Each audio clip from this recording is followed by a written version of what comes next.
সুপ্রভাত। Bengali study গাইডের পক্ষ থেকে সকলকে স্বাগত।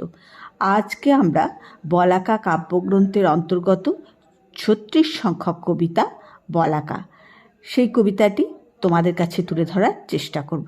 সন্ধ্যার আগে ঝিলিমিলি ঝিলমের স্রোতখানি বাঁকা, আধারে মলিন হলো যেন খাপে ঢাকা বাঁকা তলোয়ার।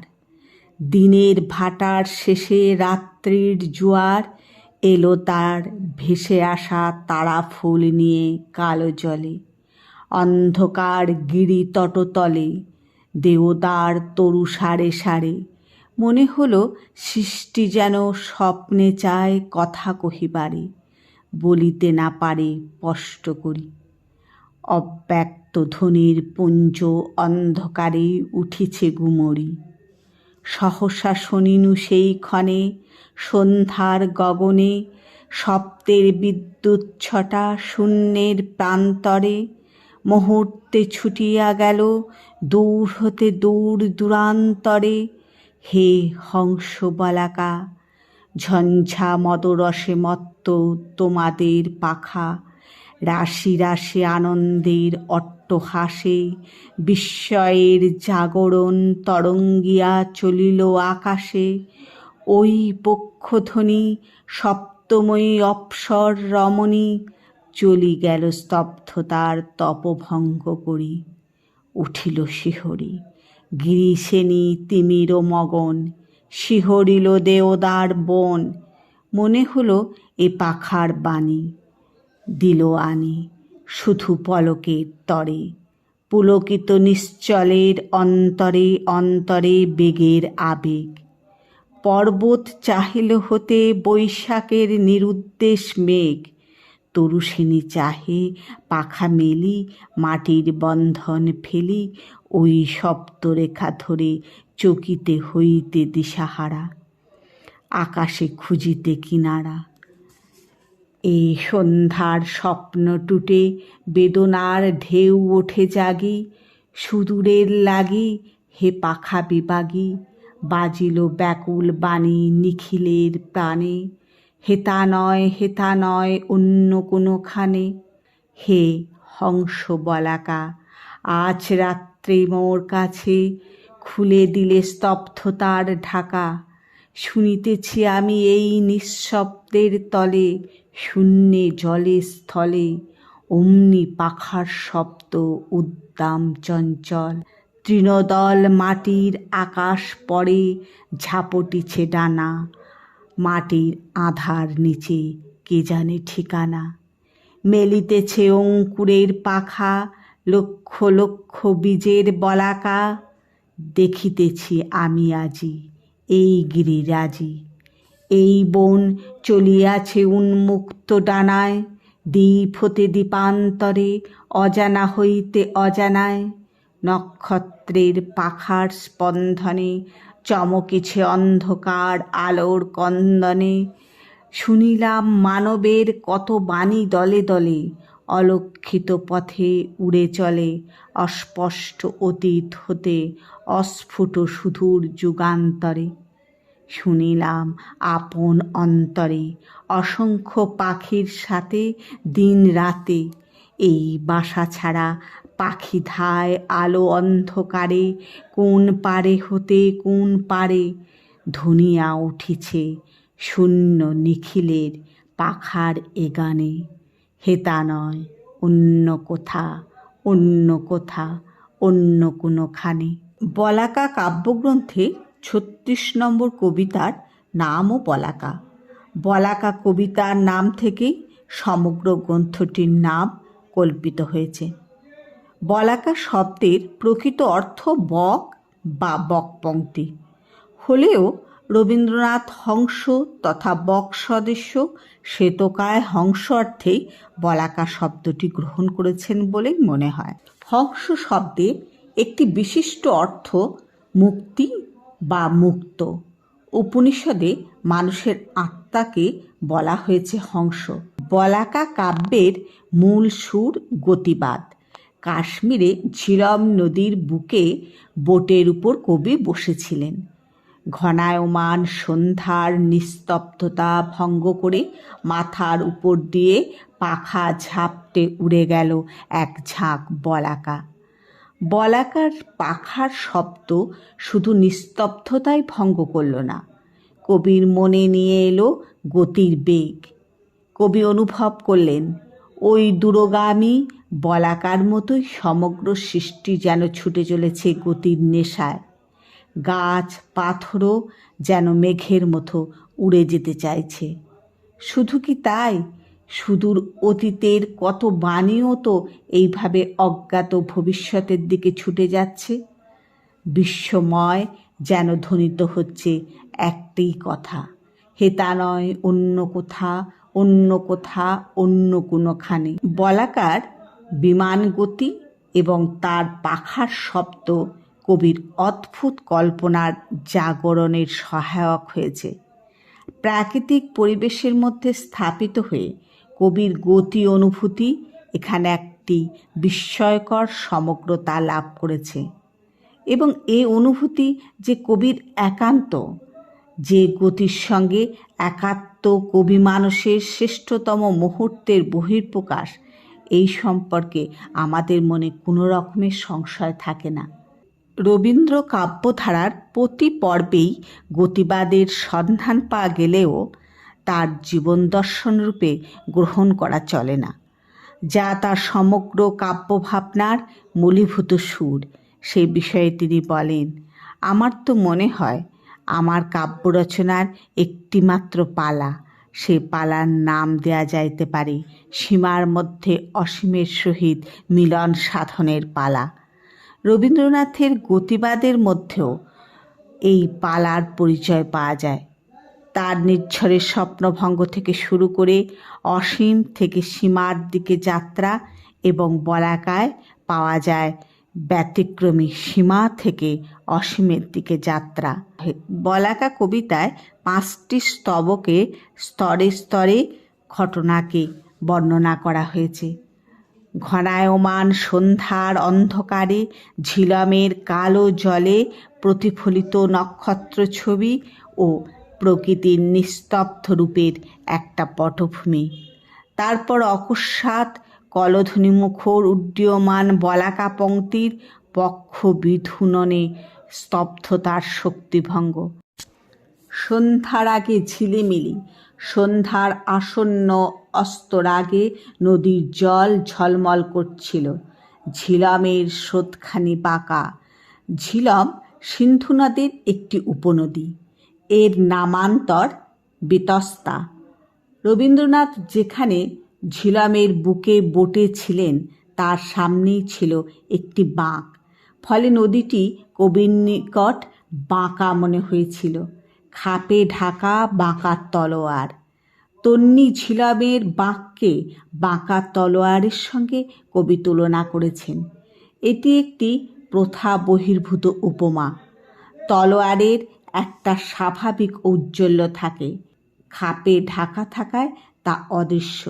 দিনের বেলা সূর্যের আলোতে নদীর জল চকচক করে, রাতের অন্ধকারে তা চাপা পড়ে যাবার ফলে নদীকে খাপ বলা হয়েছে।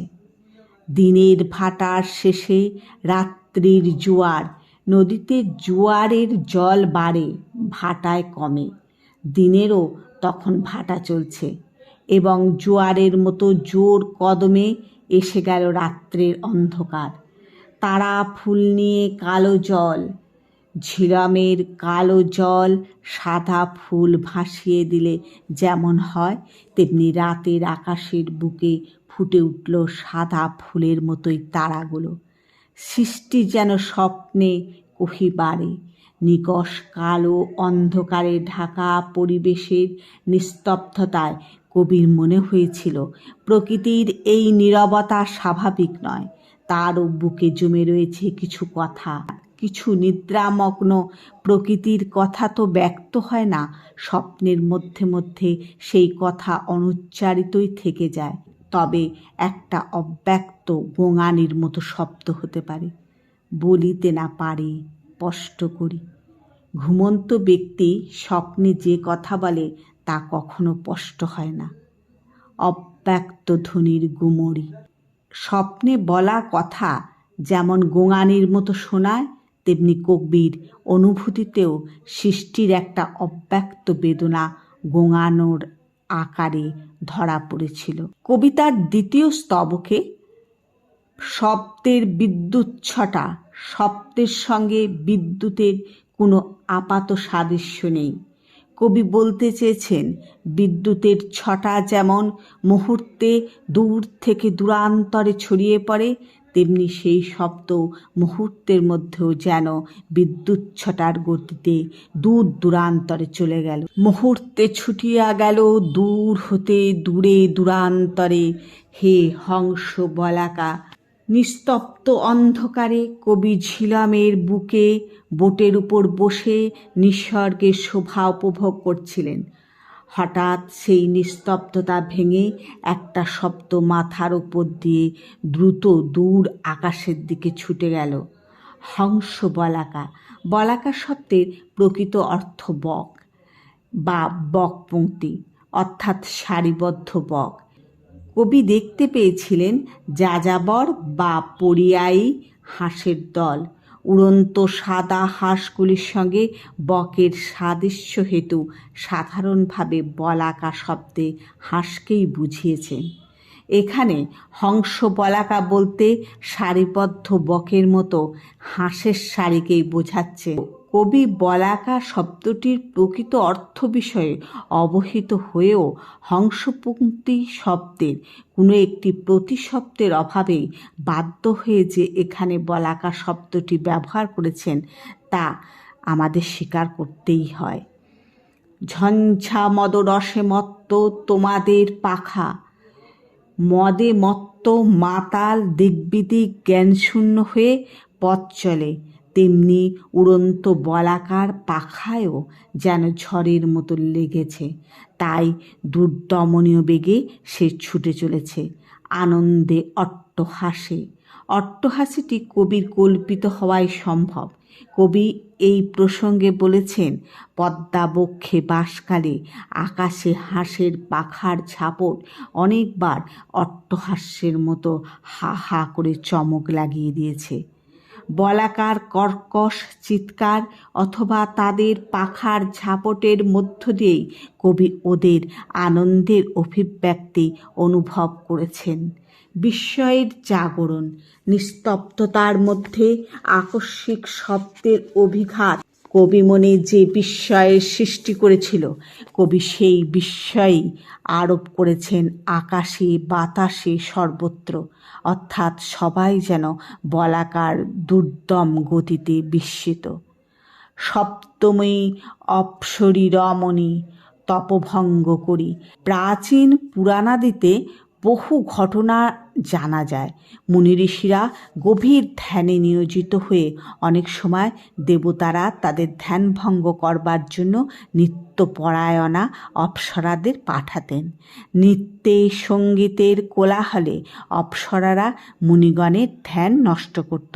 কবি এখানে স্তব্ধতার মগ্ন বিশ্ব প্রকৃতিকে ধ্যানমগ্ন মুনিরূপে এবং বলাকাদের অপ্সরা রমণীরূপে কল্পনা করেছেন, কারণ অপ্সরাদের মতোই বলাকার পক্ষধ্বনি ধ্যানমগ্ন প্রকৃতির স্তব্ধতা ভেঙে দিয়েছিল। উঠিল শিহরি দেওদার বন। নিস্তব্ধতার বুকে আকস্মিক শব্দের এই আলোড়ন এবং গতিবেগ গিরিসেনী ও দেবদারু বনেও শিহরণ জাগাল। রবীন্দ্রনাথের এই উক্তিটিকে নানাজনে নানাভাবে ব্যাখ্যা করেছেন। কেউ বলাকার আচরণে অনাচার লক্ষ্য করেছেন। কবিতার তৃতীয় স্তবকে পুলকিত নিশ্চলের অন্তরে অন্তরে বেগের আবেগ।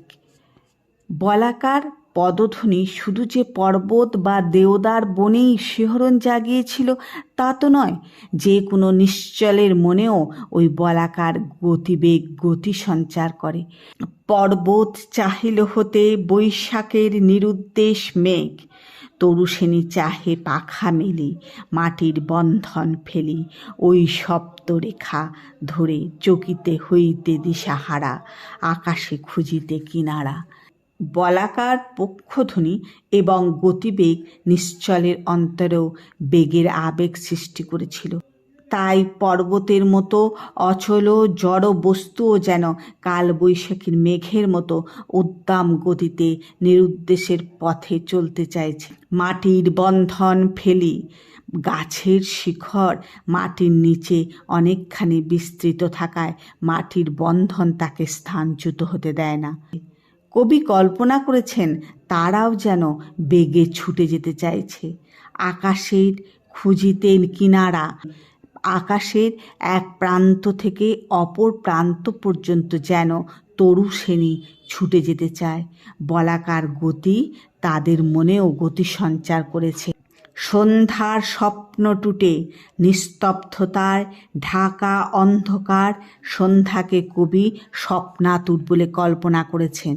বলাকার পক্ষধ্বনি ও দুর্দম গতি শুধু নিশ্চলের অন্তরেই গতির সৃষ্টি করেনি, সে স্বপ্নময় সন্ধ্যারও চেতনা ফিরিয়ে এনেছে।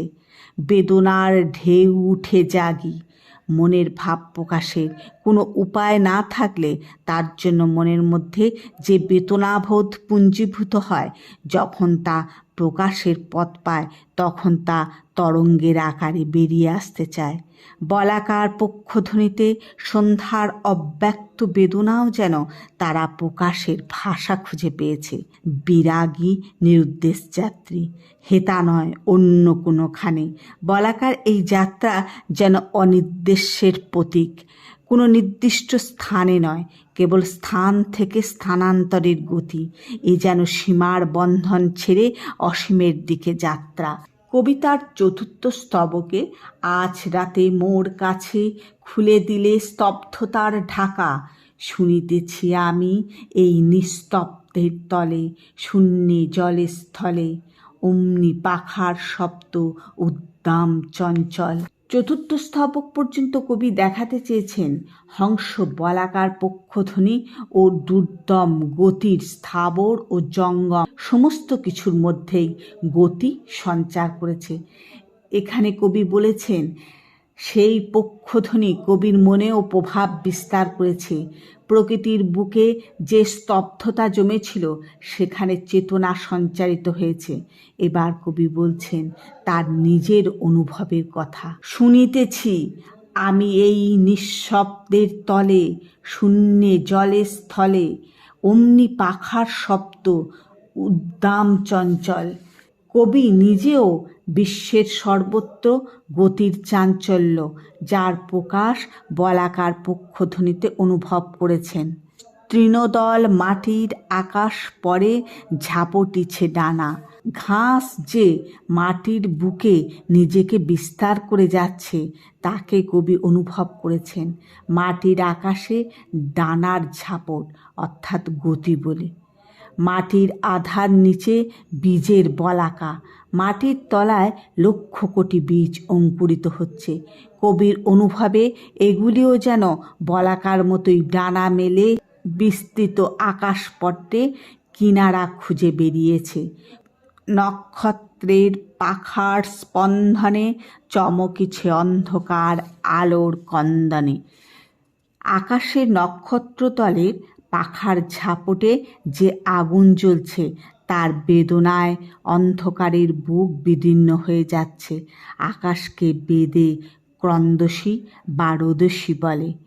আলোকে যেন মনে হয় ঘুম থেকে চমকে ওঠা শিশুর মতো।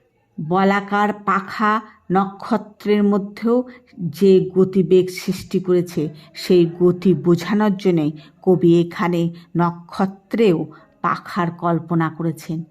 সেই নক্ষত্র অন্ধকারের বুক চিরে ছুটে চলেছে আলোর পিপাসায়। কবিতার পঞ্চম স্তবকে বলাকার পাখার ঝাপট অচেতন জগতে চেতনা সঞ্চার করেছিল। তারপর কবিতাকে অনুভব করলেন গাছপালার বংশ বিস্তারের মধ্য দিয়ে। বলাকার পক্ষী বিধুনন ও তার গতি থেকেই কবি আপন অন্তরের বিশ্ব মানবের অকথিত বাণীর রূপায়ণ অনুভব করলেন। অতীতের বিষয় জীব সৃষ্টির আদিকাল থেকেই মানুষের ভাবনা চিন্তা এমনি করেই আকাশের এক প্রান্ত থেকে আর এক প্রান্তে অর্থাৎ অতীত থেকে ভবিষ্যতের দিকে ছুটে যাচ্ছে। বাসা ছাড়া পাখি ধায়।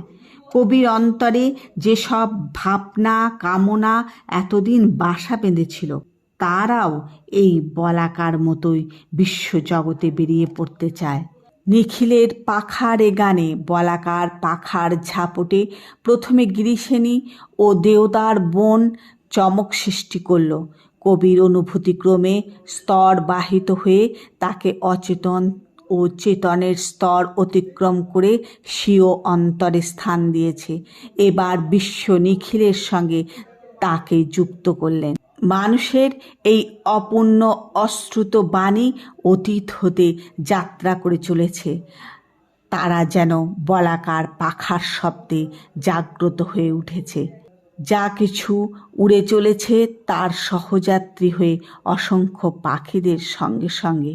এরা কোন দিকে চলেছে জানি না, কিন্তু আমি বসে বসে নিখিলের এই পাখার ঝাপট শুনছি। সমস্ত আকাশ পাখার এই বাণীতে ভরে গেছে। এখানে নয়, এ বাসায় থেমে থাকবার নয়, আর এক জায়গায় যেতে হবে। আমার বলাকা চারিদিকে নিখিলের এই বার্তা শুনতে পাচ্ছে। রবীন্দ্রনাথ ঠাকুরের লেখা বলাকা কবিতার প্রত্যেকটি লাইন তুলে আমি তোমাদের ব্যাখ্যা করলাম এবং বলাকার কবিতার বিষয়বস্তুকে তোমাদের সামনে তুলে ধরার চেষ্টা করলাম। ভিডিওটি যদি তোমাদের ভালো লাগে অবশ্যই লাইক করবে, আমাকে কমেন্ট করে জানাবে কেমন লাগলো। পরবর্তী অন্য একটি ভিডিও নিয়ে আবার তোমাদের কাছে উপস্থিত হব। ততক্ষণ তোমরা ভালো থাকবে, সুস্থ থাকবে।